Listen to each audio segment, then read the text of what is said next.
Most people believe they know what separates the highly successful from everyone else. They're usually wrong. This question has no easy answer, and brilliant people disagree on it violently. Both sides have a point, and both have consequences that could define the entire course of your life. So where do you stand? By the end of this, you might change your mind. The most popular story we're told is a romantic one. It's the idea of discovering your true self. This model suggests there is a core, authentic you buried under layers of social conditioning, parental expectations, and fear. Your life's work is an archaeological dig. You must find your passion, follow your bliss, and listen to your inner voice. The goal is alignment. When your actions match your innate nature, you enter a state of flow. Work feels like play. Life clicks into place. This is the artist who was born to paint, the entrepreneur who can't imagine doing anything else. They found their calling. This perspective feels deeply true. It offers a sense of destiny, a belief that there's a perfect role for you out there in the world. When you see someone operating in their element, it looks effortless. You see a master craftsman, a gifted speaker, a natural leader. You think, they were made for this. This mindset absolves you of the grinding effort of becoming something you're not. It tells you to stop forcing it. You should instead search for the environment or career that fits the person you already are. The search is everything. When you feel resistance, friction, and a lack of motivation, the discovery model diagnoses it as a mismatch. You're on the wrong path. The solution is to change your circumstances until you find the place where your authentic self can flourish. It's a powerful, reassuring idea. Your job is to listen, not to struggle. That sounds convincing, but there's a fundamental problem. What happens when the self you discover is one you don't want? What if your authentic self, when you listen closely, is anxious, undisciplined, and prefers comfort over growth? What if your bliss is scrolling for 6 hours and ordering takeout? The discovery model offers a beautiful solution for the person who digs and finds gold. It offers a devastating prison for the person who digs and finds mediocrity. It can become a perfect excuse for stagnation. I'm just not a morning person. I'm not the kind of person who enjoys public speaking. I'm just not that organized. Each statement is an identity claim, and under the discovery model, that identity is a fixed truth to be honored. You've discovered who you are. The case is closed. This worldview provides no mechanism for fundamental change. It only provides a mechanism for acceptance. You become a curator of your own existing traits. For a person who wants to become more than they currently are, that's a nightmare. It's a beautifully decorated cage. And yet, the other side has its own blind spot. The alternative model argues that the self is built, not found. It suggests your identity is a lagging indicator of your habits. You are what you repeatedly do. Your character is the cumulative effect of your choices and the evidence you collect. In this framework, identity is an output, not an input. You want to become a reader? The solution is to read 1 page every day. The action comes first. The identity of reader arrives later, after you've accumulated enough proof. You aren't born an athlete. You become one by showing up to the gym on the days you don't feel like it. Each workout is a vote cast for a future identity. This model is incredibly empowering. It means you are never truly stuck. Your past is a set of data, not a life sentence. Your future self is a project to be designed and constructed.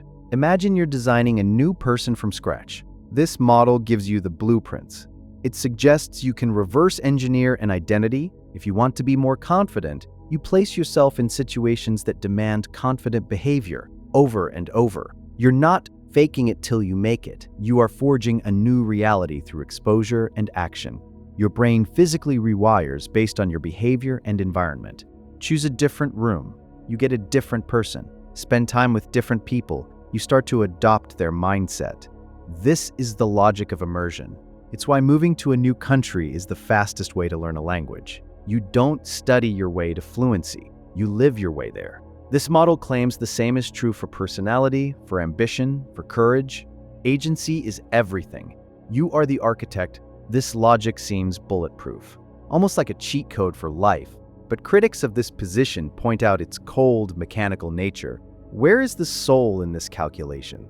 If identity is just the sum of our behaviors, does authenticity mean anything at all? This view can lead to a hollow victory. You can successfully build a winner who ticks all the boxes. The promotion, the marathon, the impressive bank account. But the person inside can feel like a fraud. You've spent years performing a role, executing a script you wrote for a character you wanted to be. One day you wake up in the life you designed, feeling completely disconnected from it. You built a perfect machine, but you forgot to build a driver. This is the executive who hits their number every quarter but feels dead inside. The disciplined artist who creates critically acclaimed work but feels no joy. They won the game, but they lost themselves in the process. They built a fortress and then realized they were on the outside. The truth, as usual, is more complicated than either side admits. The core tension is between alignment and agency.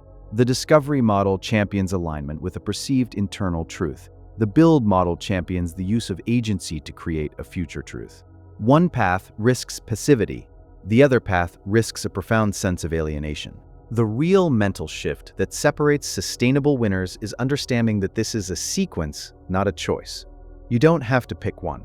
You have to master both, in the right order. To escape who you are now, you must begin by building. You must use brute force action.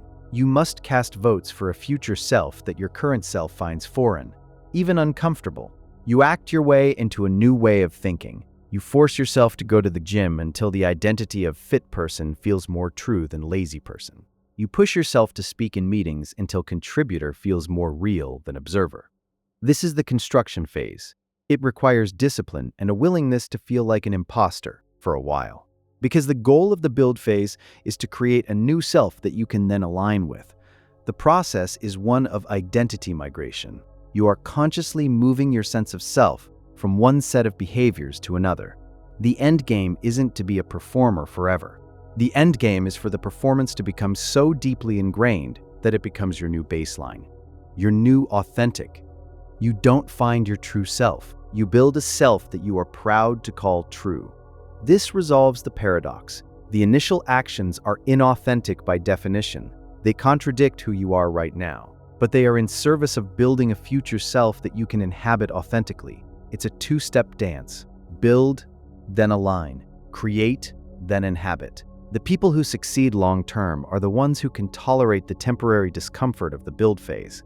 They understand it's a bridge to a new destination. The people who get stuck either refuse to build because it feels fake, or they get addicted to building and never learn to inhabit what they've created. They just move on to the next project, the next identity, perpetually chasing a feeling of accomplishment without ever enjoying the state of being. They win battles but never settle into their kingdom. Consider the programmer who spends 5 years learning to code. The first 2 years are a grind. It feels unnatural. They are building. Then, in year 3, something shifts. They start to think in code. They dream about algorithms. The identity of programmer is no longer a costume they put on. It's the water they swim in. They've crossed the bridge. Now they can operate from a place of alignment and flow. Their work becomes an expression of who they are. The same is true for the shy person who learns sales, or the impulsive person who learns patience. The process is universal. It's a migration from conscious effort to unconscious competence, from construction to identity. So where do you draw the line? One view offers meaning but can trap you in mediocrity.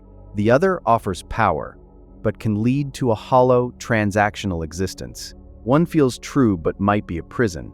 The other feels limitless but might be a performance. What if the self you want to build requires betraying the self you feel you are? And how do you know when the construction is done and it's time to simply live inside what you've built? What do you think? Is your true self a treasure to be found, or is it a cathedral to be built, stone by painful stone, over a life?